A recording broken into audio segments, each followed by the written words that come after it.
आज की वीडियो में हमने कॉन्सेप्ट और कंस्ट्रक्ट के हवाले से बात करनी है।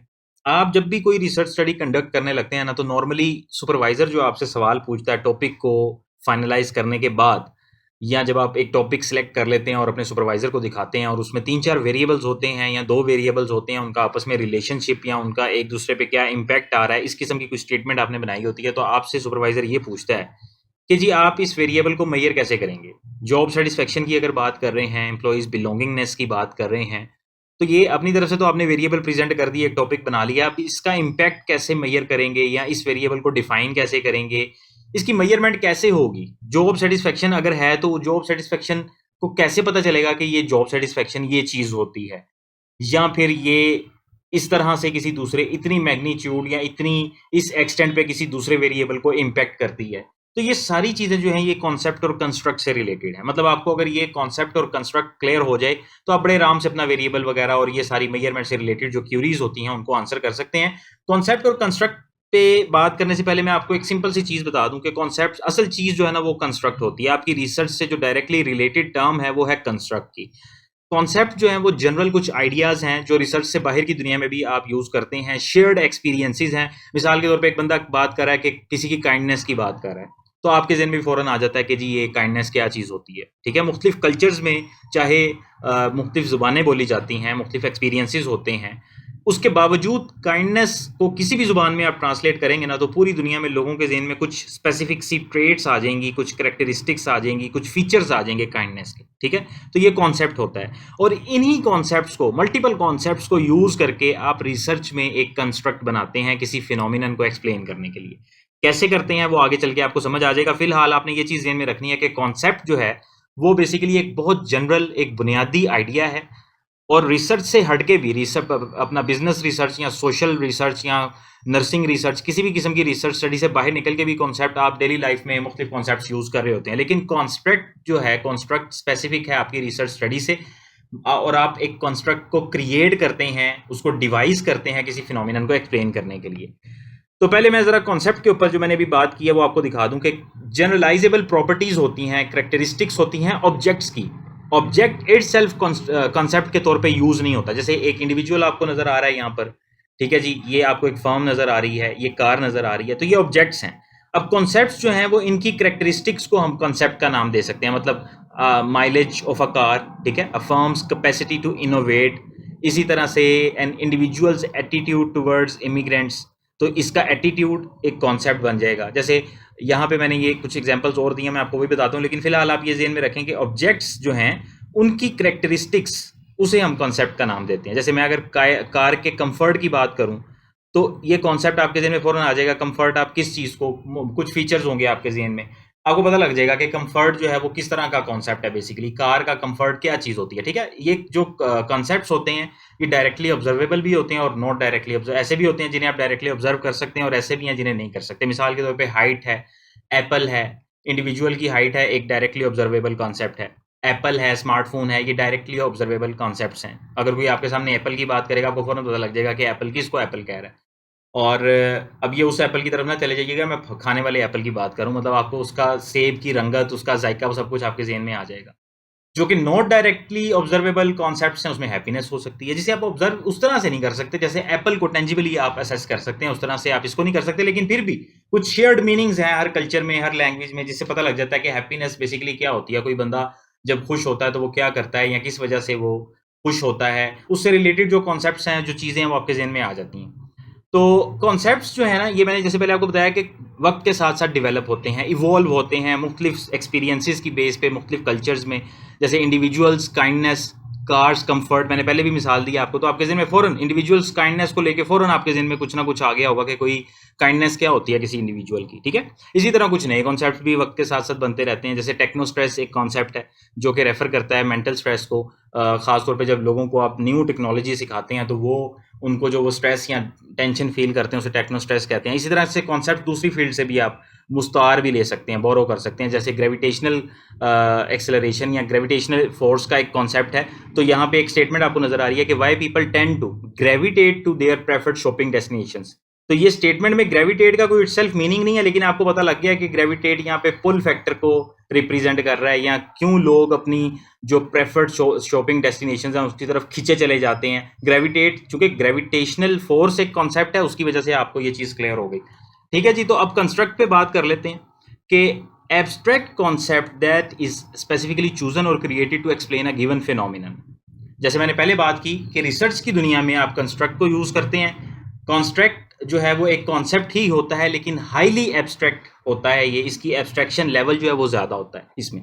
ये सिंपल कॉन्सेप्ट भी हो सकता है, किसी पर्सन के वेट को भी आप एज अ कंस्ट्रक्ट, कोई ऐसी स्टडी भी होगी जिसमें आप कंस्ट्रक्ट आपका जो है वो पर्सन वेट हो सकता है, उसे आप यूनिडायमेंशनल कंस्ट्रक्ट कह सकते हैं। लेकिन कुछ मल्टी डायमेंशनल कंस्ट्रक्ट्स भी होते हैं जो नॉर्मली हम यूज़ करते हैं, और आगे एग्जाम्पल में भी हम देखेंगे। ठीक है जी, जैसे यहाँ पर ये एक मिसाल दी हुई है कि आप अगर मल्टी डायमेंशनल कंस्ट्रक्ट की बात करें तो अ पर्सनस कम्युनिकेशन स्किल जो है वो एक मल्टी डायमेंशनल कंस्ट्रक्ट है जो कि मुख्तलिफ दूसरे कंसेप्ट पे बेस कर रहा है। और वो क्या हो सकते हैं? वोकेबलरी हो सकती है, बॉडी लैंग्वेज हो सकती है, सिंटैक्स हो सकता है, स्पेलिंग्स हो सकते हैं। वो सारे कॉन्सेप्ट्स मिलके एक बड़ा कंस्ट्रक्ट बना रहे हैं। अब आप यहाँ पे ये देखें कि ये जो वोकेबलरी, सिंटैक्स और स्पेलिंग वगैरह, ये outside of the research world कुछ चीज़ें हैं जिन्हें इकट्ठा करके आपने एक हाईली एब्स्ट्रैक्ट कंसेप्ट बना दिया जिसे आप कंस्ट्रक्ट का नाम दे रहे हैं, और वो है पर्सन्स कम्युनिकेशन स्किल। अब इसमें एब्स्ट्रैक्शन लेवल बहुत हाई है, मतलब पर्सन्स कम्युनिकेशन स्किल की बेस पर सिर्फ आप सारी बात नहीं कर सकते। अब कम्युनिकेशन स्किल में क्या क्या चीज़ें हैं वो आपको नीचे ये जो 3-4 इसकी टाइप्स या कॉन्सेप्ट्स बताए हैं ये एक्सप्लेन कर रहे हैं। तो इसी चीज़ से आपको इसका डिफरेंस भी क्लियर हो जाएगा। अगर आप देखें कि यहाँ पे ये कॉन्सेप्ट्स हैं, vocabulary, body language, spelling, syntax वगैरह, जिनमें एब्स्ट्रैक्शन लो है। अब स्पेलिंग की आपको वैसे ही समझ आ जाती है ना कि स्पेलिंग का क्या मतलब है, बॉडी लैंग्वेज का क्या मतलब है, वोकेबलरी का क्या मतलब है। लेकिन पर्सन्स कम्युनिकेशन स्किल एक हाईली एब्स्ट्रैक्ट कॉन्सेप्ट है। अगर इसको हम डिस्कस करने लगे तो इसमें काफ़ी सारी चीज़ें निकल सकती हैं। ठीक है, आज किसी के सामने जिक्र करेंगे अगर आप स्पेलिंग का, तो दो लोगों के दरमियान जब स्पेलिंग पे बात हो रही होगी तो दोनों के ज़हन में ऑलमोस्ट एक जैसा ही आइडिया आ रहा होगा। लेकिन अगर पर्सन्स कम्युनिकेशन स्किल्स की बात दो लोगों के सामने करेंगे तो उनके जहन में काफ़ी सारे आइडियाज़ आएंगे जो एक दूसरे से मुख्तलिफ भी हो सकते हैं। तो ये कंसेप्ट और कंस्ट्रक्ट के डिफरेंस को अगर समझना है तो मल्टी डायमेंशनल कंस्ट्रक्ट्स की मदद से आप समझ सकते हैं। ठीक है, अदरवाइज अगर यहाँ पे आप वेट लिख दें और यहाँ पे भी वेट लिख दें तो वो दोनों एक जैसी चीज़ें हो जाएंगी यूनी डायमेंशनल कॉन्सेप्ट और कंस्ट्रक्ट में। लेकिन इसका जैसे हम जिक्र कर रहे हैं मल्टी डायमेंशनल कंस्ट्रक्ट्स का, तो यहाँ पे हमें इनका एक डिफरेंस क्लियर हो रहा है कि इनमें क्या डिफरेंस हो सकता है। ठीक है जी, तो आप एक एग्जाम्पल की बात कर लेते हैं ज़रा। मैं जल्दी इसको वाइंड अप करूंगा। मैंने पहले भी एग्जाम्पल दी है हैप्पीनेस की कि ये एक एब्स्ट्रैक्ट आइडिया है जिसके कुछ शेयर्ड मीनिंग्स भी हैं और इसके डिफरेंट मीनिंग्स भी हो सकते हैं लोगों के दिमाग में, और ये रिसर्च से बाहर की दुनिया में अब बात हो रही है कॉन्सेप्ट की। अभी इसमें मुख्तलिफ एस्पेक्ट्स आ जाते हैं, जैसे लाइफ सेटिस्फेक्शन है, इमोशनल वेलबींग है, फुलफिलमेंट है, हैप्पीनेस। किसी भी चीज़ को आप हैप्पीनेस का नाम दे सकते हैं इन सब चीज़ों में से। इसका मेजरमेंट में क्या किरदार है, आपकी रिसर्च में क्या किरदार है कि ये एक बुनियादी रास्ता आपको देती है, फाउंडेशन प्रोवाइड करती है कि आपने मेजर क्या करना है। उसके बाद फिर आप कंस्ट्रक्ट अपना डेवलप करते हैं जब आपको ये बुनियादी आइडिया आपके पास होता है। ठीक है जी, ये आपको की एट्रीब्यूट्स और कैरेक्टरिस्टिक्स को फाइंड आउट करने में या उनको आइडेंटिफाई करने में हेल्प करती है। कि मिसाल के तौर पर अगर आप हैप्पीनेस को मेजर करना चाहते हैं तो रिसर्चर जो है वो कुछ स्पेसिफिक एट्रीब्यूट्स को देखेगा, जैसे इमोशनल स्टेट, लाइफ सेटिस्फेक्शन, इन चीज़ों के ऊपर वो रिसर्च करेगा।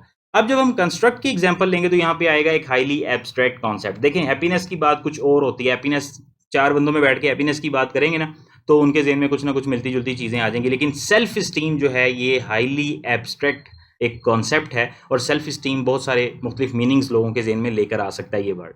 ठीक है जी, ये एक इंडिविजुअल की overall evaluation of their worth है। तो हर बंदा अपने लिहाज से ही अपनी वर्थ को इवैल्यूएट कर रहा होता है और ये डायरेक्टली ऑब्जर्वेबल नहीं है। इस कॉन्स्ट्रक्ट को मेजर करने के लिए आपके पास कुछ इंडिकेटर्स होंगे, जैसे self reported feelings of self worth, confidence, self respect, self acknowledgement, self realisation, self actualisation. ये कुछ इंडिकेटर्स हैं जिनकी बेस पर आप सेल्फ स्टीम को आइडेंटिफाई कर सकते हैं और इसको इवैल्यूएट कर सकते हैं। ठीक है जी, तो ये अब सेल्फ स्टीम जो है ये हाईली एब्स्ट्रैक्ट एक कंस्ट्रक्ट है, या इसको आप कहें हाईली एब्स्ट्रैक्ट एक कॉन्सेप्ट है जिसे हमने कंस्ट्रक्ट का नाम दिया। और मेजरमेंट में इसका क्या रोल है, अगर आप कॉन्सेप्ट को देखें तो ये आपको फाउंडेशन प्रोवाइड कर रही है, जबकि कंस्ट्रक्ट्स जो हैं ये बेसिक यहाँ से आपकी रिसर्च स्टार्ट हो जाती है और ये ऑपरेशनलाइज किए जा सकते हैं मेजरेबल वेरिएबल्स में। इस तरह से किए जा सकते हैं, जैसे सेल्फ स्टीम है तो सेल्फ स्टीम को आप कुछ आइटम्स बना के, जैसे मुख्तलिफ क्वेश्चनर सर्वेज आप डेवलप करते हैं तो आप देखते हैं कि एक वेरिएबल को आप 5-5, 6-6 आइटम्स के थ्रू उनको मेजर कर रहे होते हैं, असेस कर रहे होते हैं।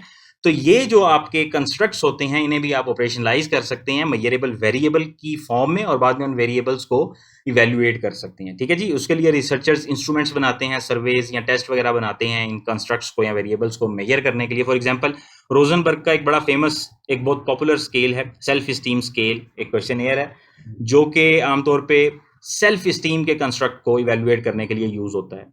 इसमें मुख्तलिफ आइटम्स होती हैं जिसमें रिस्पोंडेंट उन आइटम्स को रेट कर सकता है और ये रेटिंग्स जो हैं बाद में ये लेवल ऑफ सेल्फ स्टीम बताती हैं कि एक लेट्स सपोज 10 आइटम्स हैं, अब हर आइटम को उसने रेट किया है, किसी को 3, किसी को 4, किसी को 5, स्ट्रांगली एग्री डिसएग्री। तो इस बेस पे आप बताएंगे कि वो अपनी सेल्फ स्टीम को किस तरह से देख रहा है, उसकी सेल्फ स्टीम को रियलाइज कर सकेंगे आप, उसकी सेल्फ स्टीम को विजुअलाइज कर सकेंगे डाटा की बेस पे। तो ये कंस्ट्रक्ट जो है वो बेसिकली आपके लिए ये काम कर रहा होता है। अब यहाँ पे ये चीज़ भी क्लियर होगी कि कॉन्सेप्ट जो है वो एक बुनियादी आइडिया प्रोवाइड करता है, जबकि कंस्ट्रक्ट एक एडवांस स्टेज है जिसे स्पेसिफिकली चूज किया जाता है, क्रिएट किया जाता है किसी फिनोमिनन को एक्सप्लेन करने के लिए। तो उम्मीद है कि आज की ये वीडियो आपकी समझ में भी आई होगी और आपको ये कंस्ट्रक्ट और कॉन्सेप्ट का डिफरेंस जो है क्लियर हुआ होगा। इंशाल्लाह नेक्स्ट वीडियो में इससे आगे चलेंगे। अगर कोई चीज़ आपकी समझ में नहीं आई या कोई कन्फ्यूजन अभी भी बाकी है तो आप कमेंट सेक्शन में पूछ सकते हैं। वीडियो को लाइक और शेयर लाजमी कीजिएगा और चैनल को सब्सक्राइब भी कीजिएगा।